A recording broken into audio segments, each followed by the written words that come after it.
Еще молимся в поэли душу усопших рабов Божьих Александра, Симонакини, Александра, Елена, Германа, Константина, Елена, младенца Сергия, Николая, Розалия, Митрофана, Николая, Михаила, Стефана, митрополита Владимира, архиепископа Павла, епископа Кассиана,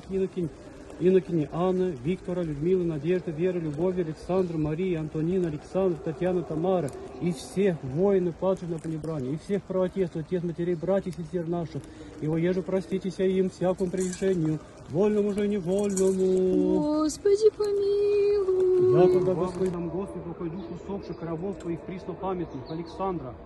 Симонакини Александра, Елена, Германа, Константина, Елена, младенца Сергия, Николая, Розалия, Митрофана, Николая, Михаила, Стефана, митрополита Владимира, архиепископа Павла, епископа Кассиана, Инокини Анны, Виктора, Людмилы, Надежды,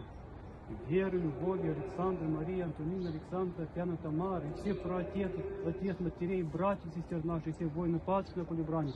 И упокой их вместе светлым, вместе злачным, вместе покойнее, от унюду же, от беже болезни, печали, воздыхания, всякое согрешение, содеянное ими,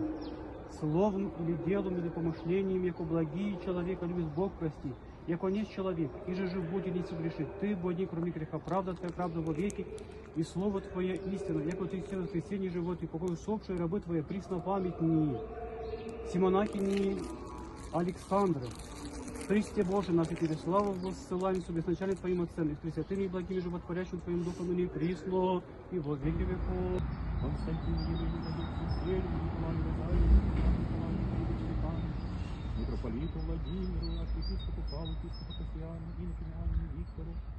Людмиле, Надежде, Вере, Любови, Александре, Марии, Антонине, Александре, Татьяне, Тамаре,